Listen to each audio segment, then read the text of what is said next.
નમસ્તે વિદ્યાર્થીઓ, ધોરણ 12 ભૌતિક વિજ્ઞાનની અંદર ગઈકાલે આપણે ગાઉસનો નિયમ જોયો. આજે હવે ગાઉસનો નિયમ એની કેટલીક વાતો તથા એના ત્રણ ઉપયોગો છે. એ ત્રણ ઉપયોગોમાંથી એકાદ ઉપયોગની ચર્ચા કરીશું. ગાઉસનો નિયમ લખી નાખીએ. એનું સૂત્ર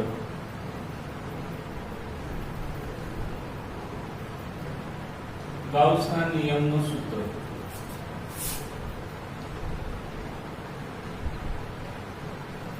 ફ્લક્સ phi બરાબર સદિશ E ડોટ સદિશ ડેલ S અને ફ્લક્સ phi બરાબર સિગ્મા Q અપોન એપ્સિલોન 0. બરાબર છે. બંને સમીકરણ જે છે A અને B બંને ગાઉસના નિયમ માટે લાગુ પાડી શકાય. હવે આપણે આજે જોઈશું કે કોઈ પણ બંધ પૃષ્ઠ સાથે સંકળાયેલું ફ્લક્સ શૂન્ય હોય તો એની અંદર રહેલો કુલ વિદ્યુત ભાર પણ શૂન્ય હોય.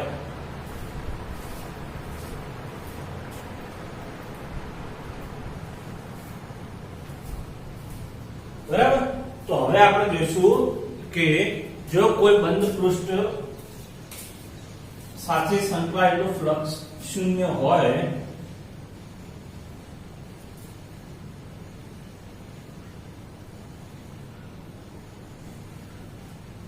આ થઈ ગયું આપણું બંધ પૃષ્ઠ.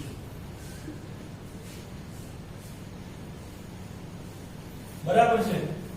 હવે આની અંદર કોઈ પણ જાતનો વિદ્યુતભાર હાજર નથી અને આને વિદ્યુત ક્ષેત્ર જે છે એ આપણે અક્ષની દિશામાં ગોઠવી દઈએ. વિદ્યુત ક્ષેત્ર E. ધ્યાન રાખજો, વિદ્યુત ક્ષેત્ર જે છે એ આ ગાઉસિયન સપાટી એટલે કે નળાકારની અક્ષને સમાંતર છે.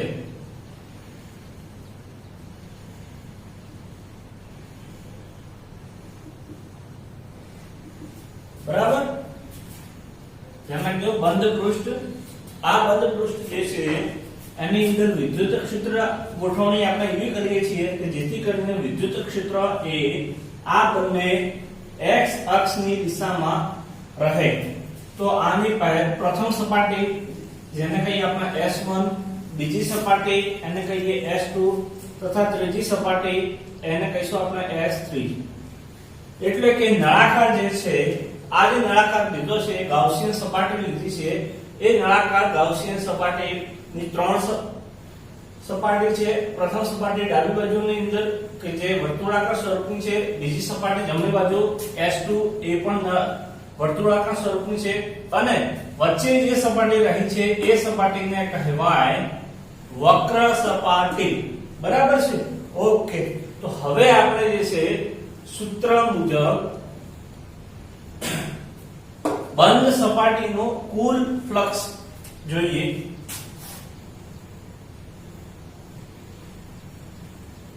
આપેલી બંધ સપાટીનું કુલ ફ્લક્સ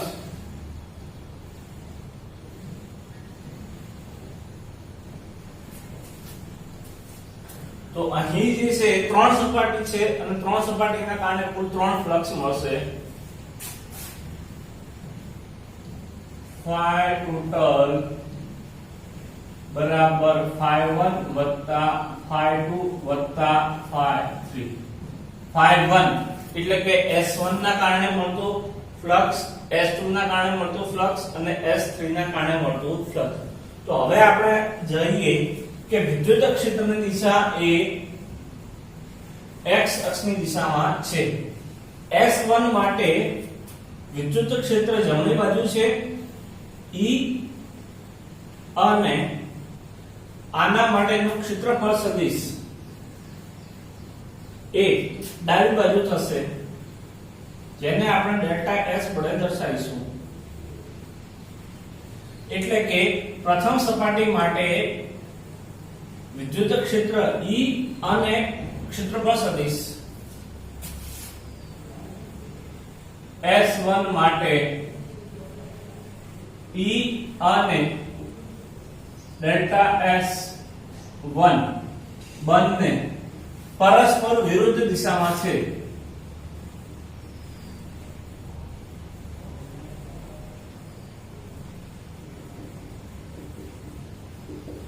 બંને પરસ્પર વિરુદ્ધ દિશામાં હોવાથી થીટા જે છે 180 અંશ થશે અને તેથી phi1 બરાબર આપણને EDS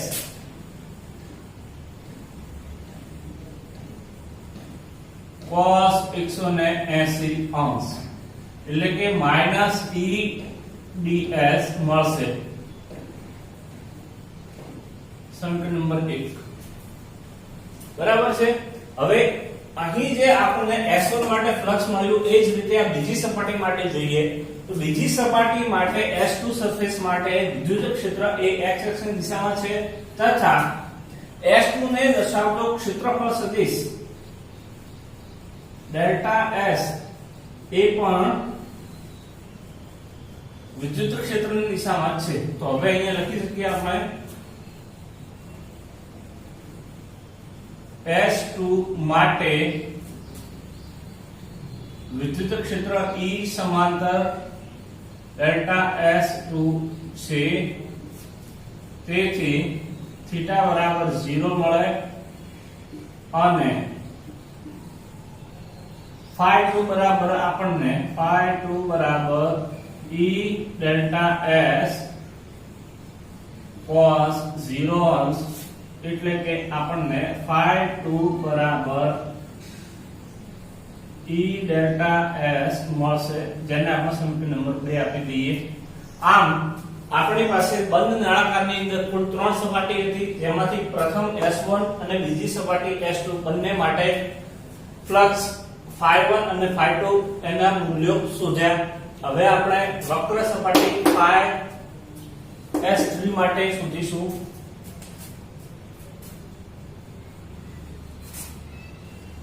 હવે વક્ર સપાટી S3 માટે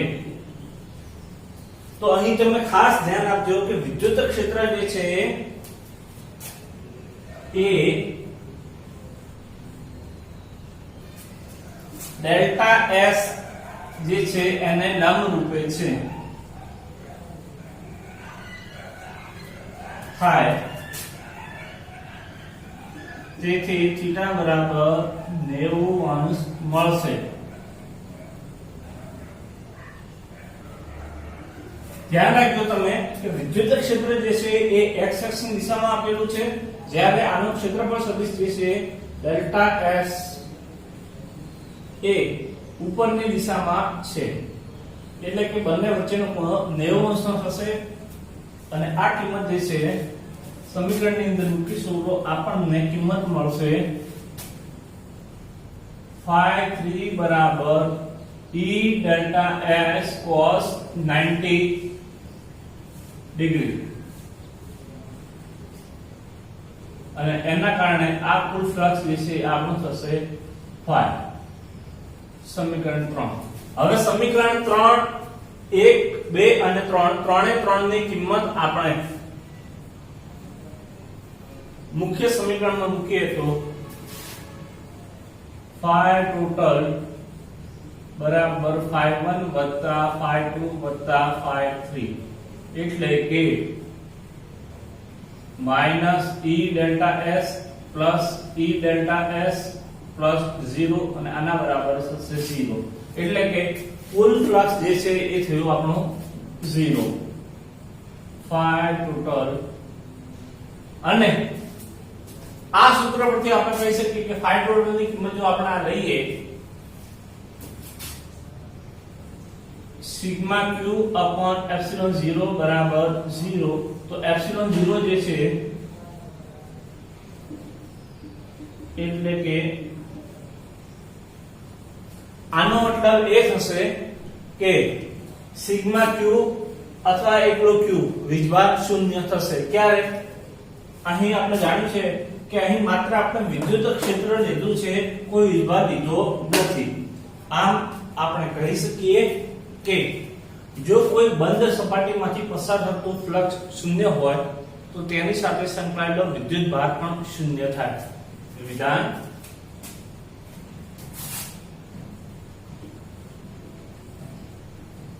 જો કોઈ બંધ સપાટી સાથે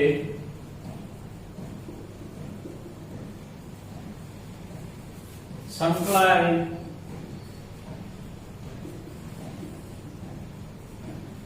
ફ્લક્સ શૂન્ય હોય તો તે બંધ સપાટી પર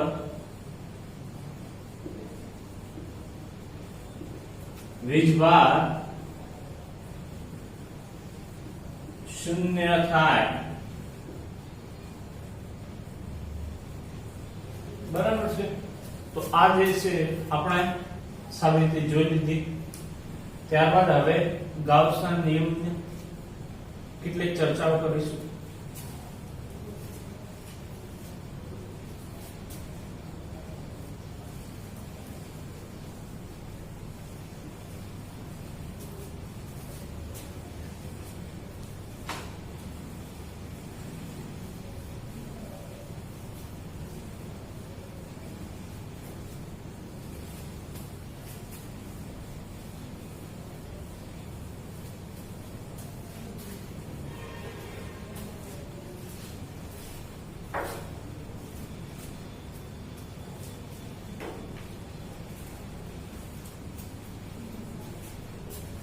હવે આપણે ગાઉસના નિયમની કેટલીક બાબતો જોઈશું. સૌપ્રથમ વાત છે જે સપાટી માટે ગાઉસનો નિયમ લેવામાં આવે તેને ગાઉસિયન પૃષ્ઠ કહેવામાં આવે છે.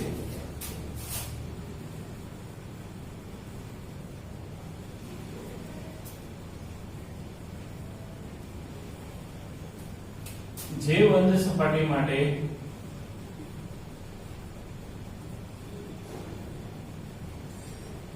પર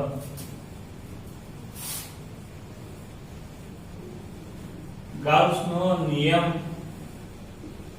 લાગુ પાડવામાં આવે તે સપાટીને ગાઉસિયન સપાટી કહે છે.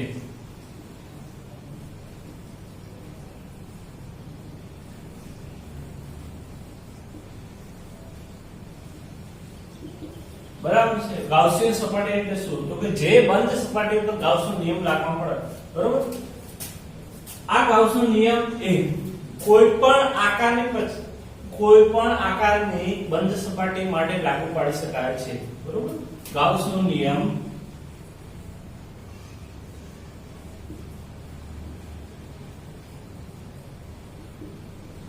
કોઈ પણ આકારની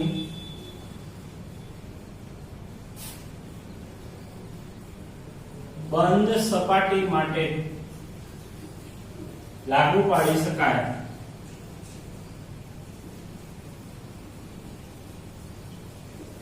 એટલે કે સપાટી આવી રીતે પણ હોઈ શકે,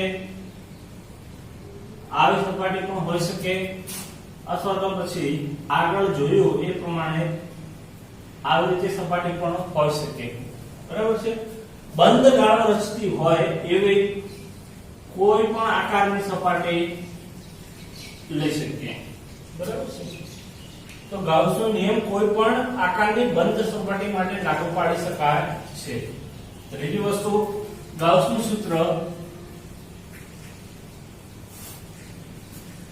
સૂત્ર આપણને ખબર છે કે EDS A અને B ને કમ્બાઈન કરવાથી A બરાબર B લેતા ધ્યાન રાખજો સમીકરણ A અને ડાબી બાજુ ફ્લક્સ છે, સમીકરણ B ની જમણી બાજુ પણ ફ્લક્સ, ડાબી બાજુ ફ્લક્સ છે, મતલબ બંને સમીકરણની ડાબી બાજુ એક જ સરખી છે. તો હવે જોઈએ સદિશ E ડોટ સદિશ ds બરાબર સિગ્મા q અપોન એપ્સિલોન 0. આ સૂત્રની અંદર ડાબી બાજુ જે છે એ વિદ્યુત ક્ષેત્ર દર્શાવે છે.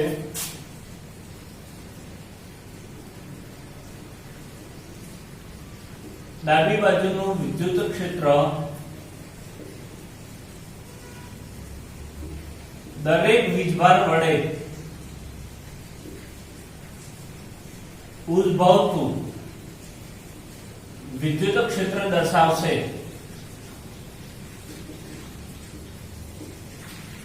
જ્યારે જમણી બાજુ રહેલો વિદ્યુત ભાર ડાબી બાજુ જમણી બાજુ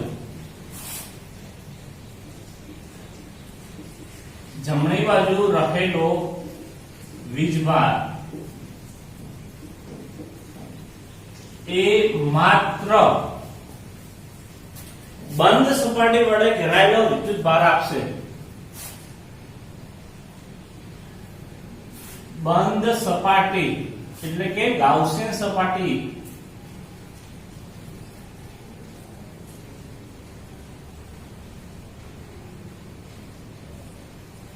સાથે સંકળાયેલો વીજભાર આપશે.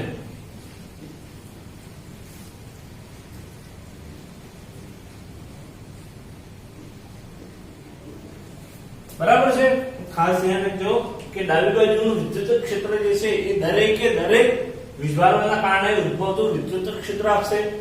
જ્યારે જમણી બાજુ જે છે સિગ્મા ડેલ્ટા ક્યુ એ આપણને માત્ર ને માત્ર બંધ સપાટીની અંદર રહેલો વીજભાર આપશે.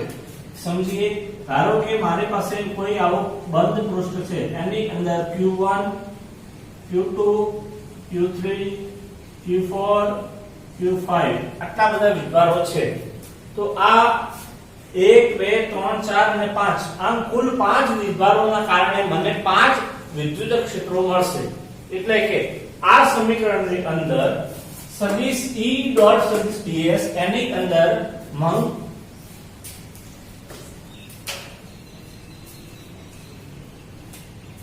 આ દરેકે દરેક વિદ્યુત ભારોના લીધે મળતું વિદ્યુત ક્ષેત્ર 1 2 3 4 અને 5. અહીં હું E1 E2 E1 E2 E3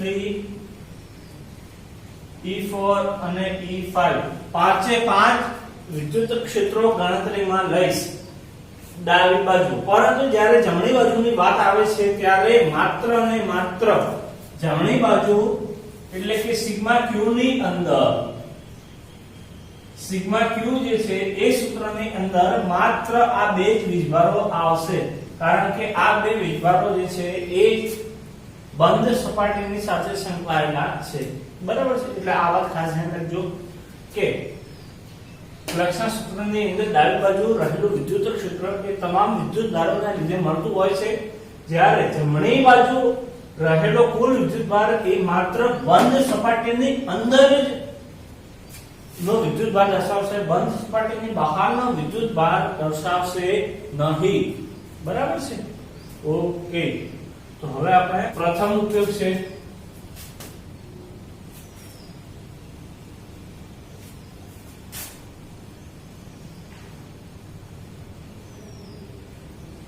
રેખીય વિતરણ વીજભાર વિતરણ ધરાવતા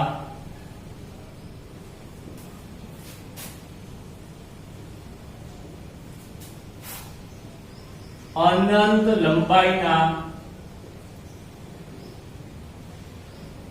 તાર વડે ઉદ્ભવતું વિદ્યુત ક્ષેત્ર શોધો.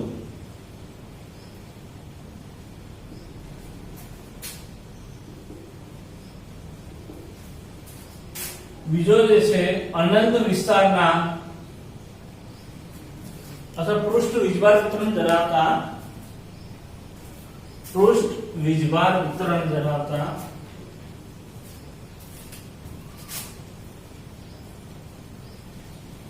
પૃષ્ઠ વીજભાર વિતરણ ધરાવતા અનંત સમતલનું વડે ઉદ્ભવતું વિદ્યુત ક્ષેત્ર શોધો.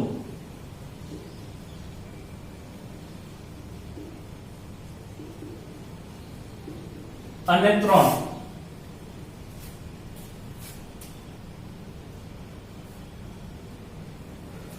કદ વિતરણ ધરાવતા ગોળા કવચ માટે વિદ્યુત ભાર વિતરણ શોધવું.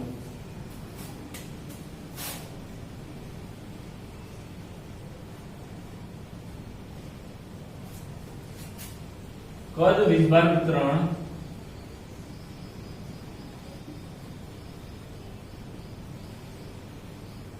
ધરાવતા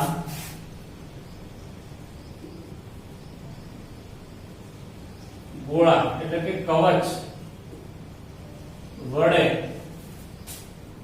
ઉદ્ભવતું વિદ્યુત ક્ષેત્ર શોધવું.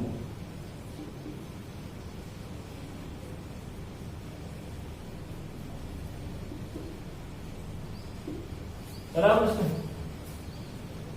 ગાઉસના નિયમના 4 ઉપયોગો છે. આપણા અભ્યાસક્રમમાં માત્ર 3 જ ઉપયોગ આવે છે. પ્રથમ નિયમ છે અનંત લંબાઈ ધરાવતા રેખીય વિભાર વિતરણના તાર વડે ઉદ્ભવતું વિદ્યુત ક્ષેત્ર શોધવું. બીજો, પૃષ્ઠ વીજભાર વિતરણ ધરાવતા અનંત વિસ્તારના સમતલ માટે વિદ્યુત ક્ષેત્ર શોધવું તથા કદ વીજભાર વિતરણ ધરાવતા ગોળા માટે અંદર અને બહારની તરફ પાતળા